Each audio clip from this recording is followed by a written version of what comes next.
There's my baby.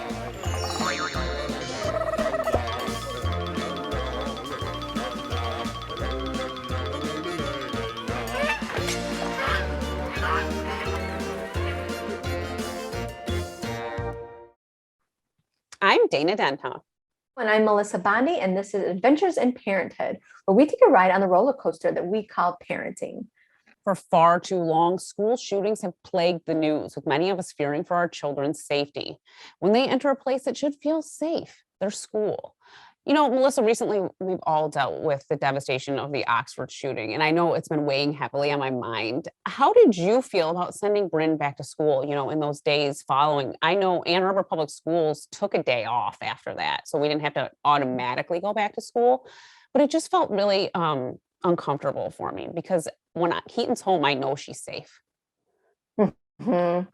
Absolutely. I think I had, we did go back to school right after. So I think it wasn't until it wasn't right after that. It was the days after and the week after when all the subsequent, other calls kept coming in that I was starting to get very unnerved. Well, because those calls hit very close to home. I know there were calls in Ann Arbor that made them cancel school.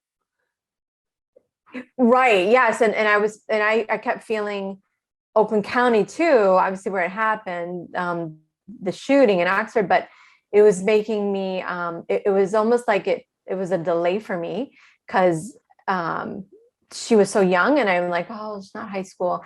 But then when it started coming in that it was other schools, not just high schools per se, I was, I think that I remember one morning feeling very, very sick to my stomach going, should I not have sent her today? And that was the first time I felt that. And we're talking about elementary and you're feeling like that at the elementary level as a parent.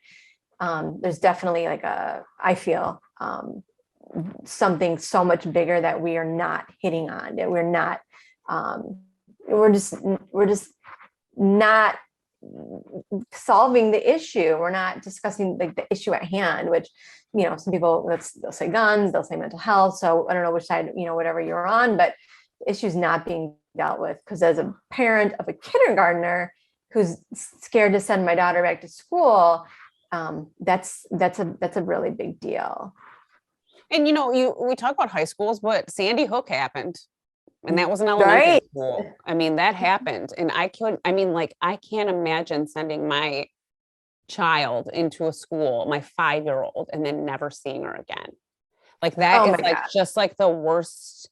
And I'm sure even when they're in high school, it's the same thing. You don't ever want to lose your child. So that's why, it is important to have a tip line or, someone to talk to, because I think a lot of us over these weeks after the shooting happened and it hit so close to home, we heard that there were signs, things should have, there should have been intervention with this Ethan Crumbley case because he was obviously crying out for help and no one helped him. If anything, his parents just made the situation worse.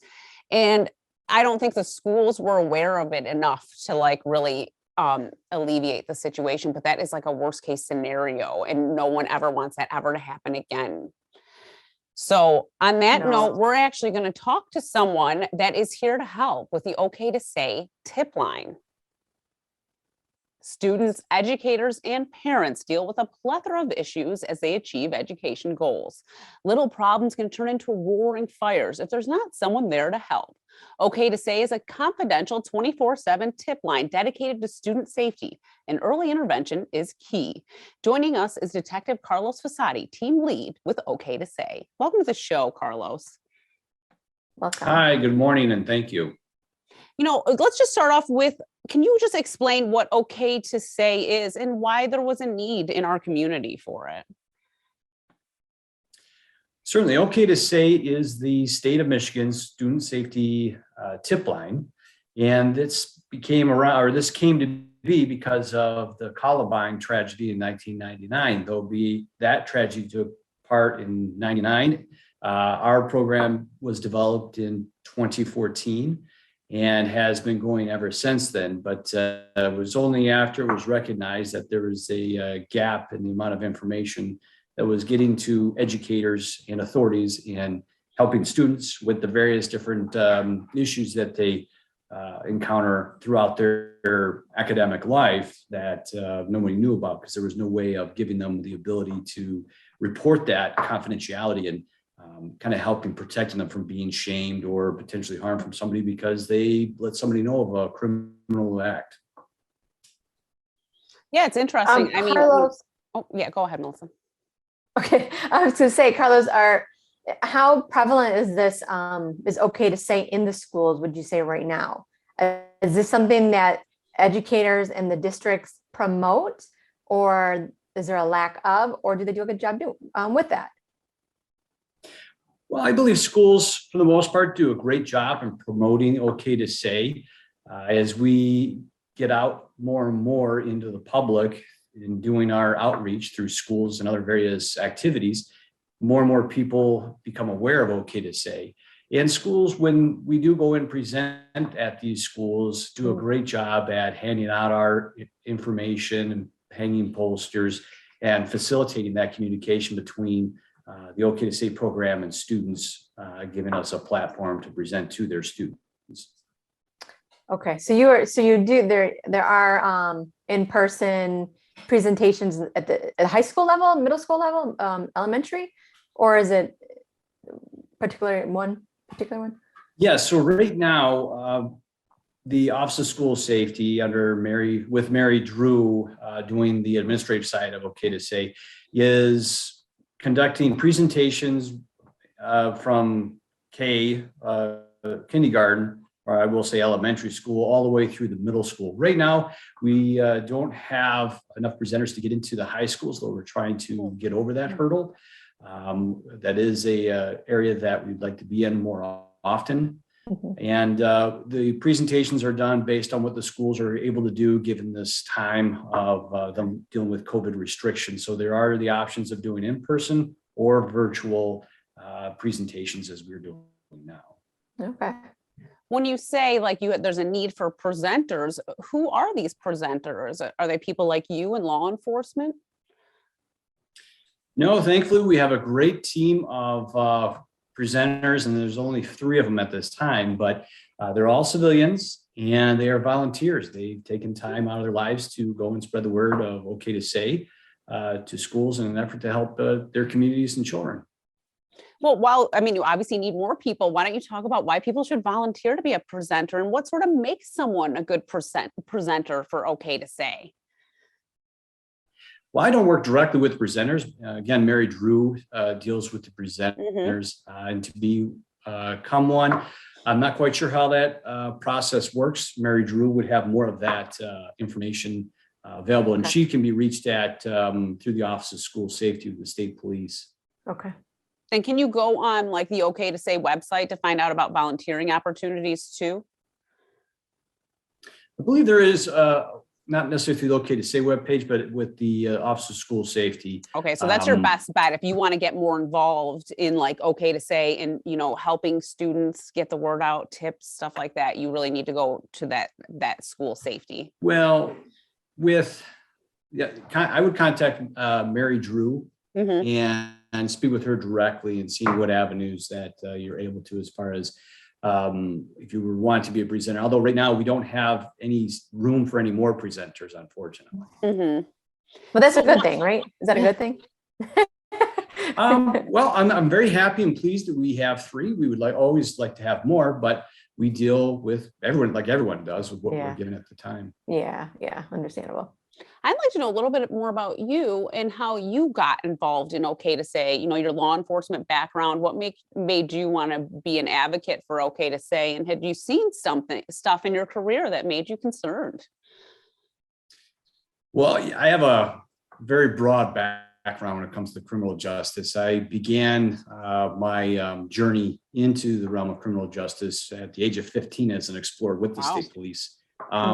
But then I went into the military, the U.S. Army, as a military policeman.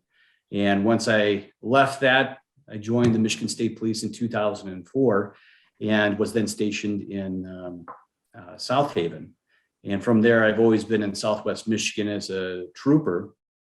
And during my 13 years on the road, I also was a member of the emergency support team, which is a state SWAT team where we handle multiple critical situations such as barricaded gunmen, high-risk search warrants, hostage rescues, various things of that nature. And during that period of time, I also obtained my graduate degree in criminal justice through Grand Valley State University. And in doing that, I became very interested in exploring new avenues of how to solve crimes while also helping communities that really need help more, not in a way of more law enforcement necessarily, but more ways of long-term responses. So more evidence-based policing using intelligence information. And that's why I promoted to the operations center in Lansing at the Michigan State Police headquarters as a watch desk sergeant. And that's in our fusion center for the state. And that's where a lot of all the information for intelligence requests or bulletins from around the United States and the world come into that may pertain to Michigan. And then my supervisor, Lieutenant Dave Eddy, came to me one day and asked if I would like to take the team lead position for OK2Say. And having worked with that group of people down in operations, seeing what the work they do, I took the opportunity. Plus, it gets further into intelligence work and going towards more of that. How can we help the community, giving the decision makers, such as the schools, information that they can help a student before it becomes an issue where law enforcement needs to come directly involved. And now we have a student that's going on to ending up with a criminal record potentially. And that's something we'd like to avoid. And my want of this is just kind of walking into it. I have young children as well. And anything I can do to help my community and where your interests lay just kind of came up, and that's the direction I have ended up going into, and I've just gone with it, and I've enjoyed it quite a bit. I've learned a lot over the years I've been doing this, which is almost 3 years now, and I hope to continue doing it for as long as I can.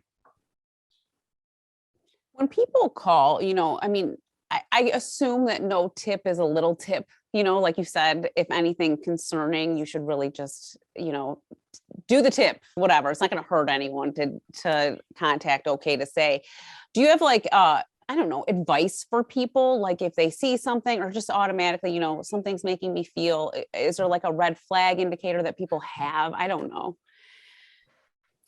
That's a great question. And yes, I do. With tips pertaining to schools, anybody can submit a tip pertaining to a school, whether it's a teacher, student, or a parent, send it in. And don't be afraid if you don't have all the pieces of that puzzle. If you see something that doesn't look quite right to you, you're concerned about it, go ahead and send that tip in to us, and we will then process that. Now, my technicians will be asking the tipster more questions to try to get a better idea of what's going on so we can provide that to our decision makers. But you don't worry about there being any reprisals if you just send one in and honestly feel there's a situation going on here. Now, I will caution with that. If you send a tip in that's, is malicious and you're doing it to cause harm, well, that can easily become a criminal matter. Just as much as we wouldn't prank 911, you shouldn't be pranking OK2Say either. We also don't want to smear anybody's name for no reason. That's just an awful thing to do to a person. But on that note, we're going to come back with a little bit more, but we're going to take a short break and we're going to hear some words of wisdom from our local sensei as we kick it with Keith Hafner.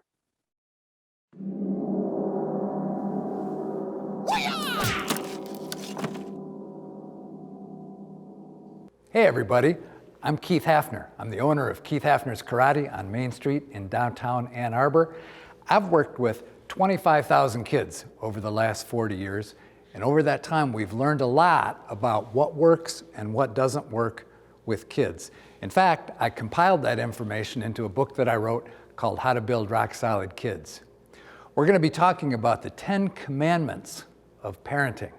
And the first commandment, I think, is really the cornerstone for everything we teach. And if you get this principle, I think you'll really understand everything about what it takes to develop healthy, happy, confident kids. Here it is. You can't not teach. Let me say that again because you might not get it. You can't not teach. Everything you do with your kids teaches them something.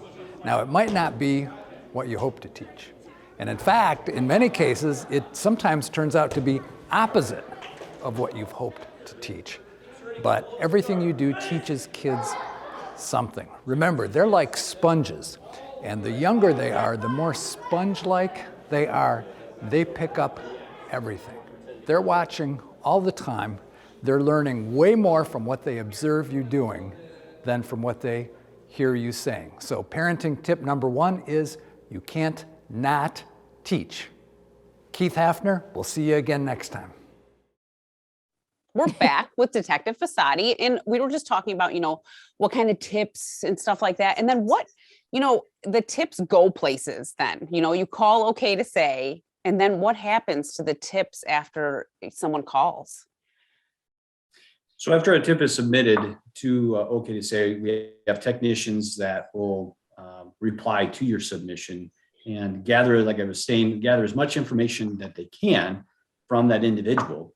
And then depending on the type of tip, we'll send that to the school if we're able to obtain the school's information. And depending if there's a threat to life or action needs to be made on this tip because of the contents of it, we'll refer that on to law enforcement within the area that the person resides in. Detective, if I have a tip and I want to call, but I'm shy. So it's not that I don't want to, but I'm shy and I don't really want to talk to anyone. So it's my understanding that this isn't just a hotline.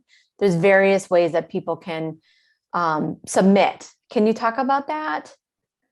Yes, there are 5 different ways the tipster can submit a tip to OK2Say, and texting is one. Using the mobile app that they can download onto the phone is another. We have the OK2Say webpage that they can also submit a tip through. There's email, and then there's calling in. And to your point, a lot of people are shy, and with technology being in the way that it is, more and more people are using their devices to send in tip information to us. Right. And so a lot of our tips, we communicate back and forth with the tipster over text message or through the mobile app. Okay.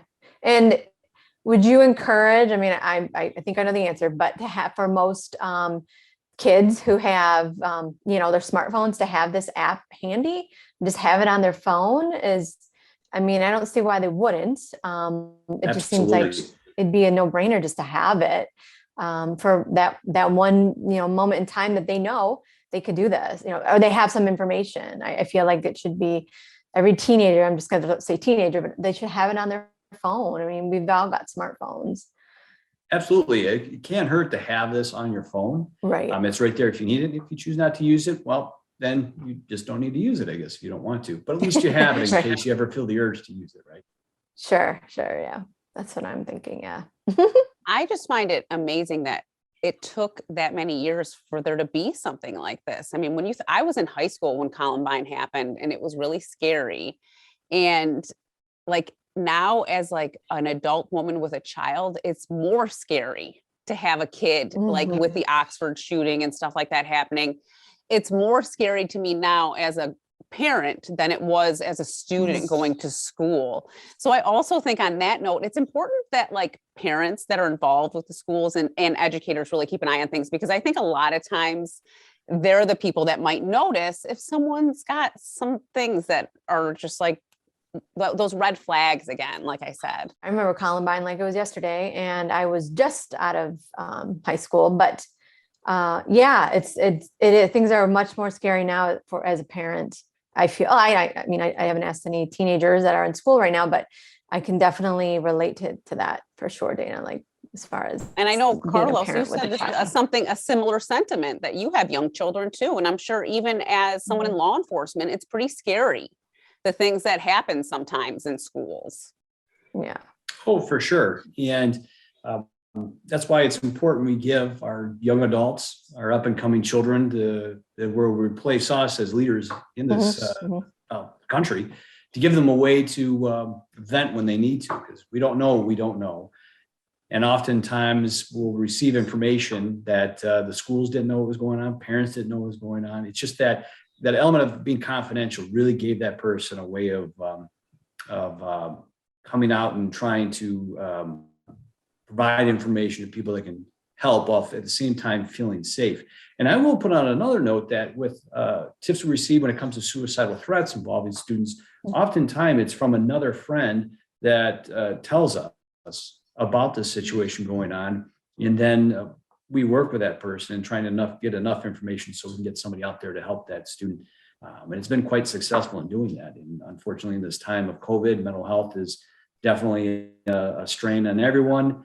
And anything that we can do to help our young adults out, we should be doing that. And thankfully, this program is here to do that.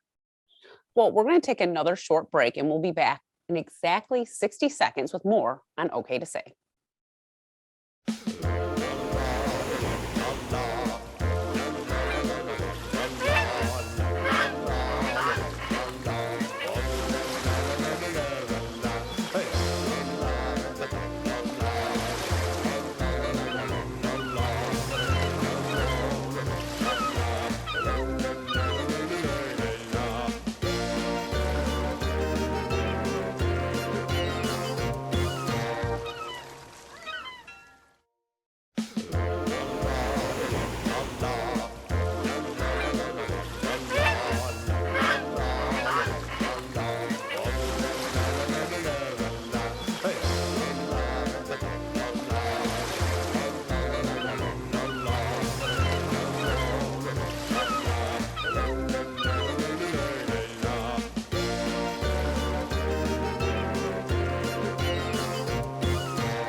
We're back with Carlos, and he was just talking about, a lot of times it's a good friend. And that's sort of what I was thinking too. Like if you're going to expose your emotions to somebody, it's most likely going to be someone that you're pretty close to. So you talk about, it's not just about like these major things. It can be about something little too, that, you think your friend, it could be a little red flag where they might say something that's just a little bit alarming, but you want to help them, but you don't want to make them feel uncomfortable. So I'd like to know, like, what are some of the, topics that people are calling OK to Say to talk about? Well, we have multiple tip options that students can choose on the webpage and mobile app. A lot of the ones we get are suicidal threats. There's sexting with sextortion, dating, domestic violence, bullying, cyberbullying, a lot, threats, planned school attacks, many. Even if you're not sure if your topic falls into one of those tip categories, you can always pick one, send it to us, and by talking with that tipster, we'll figure out the appropriate place for that to land.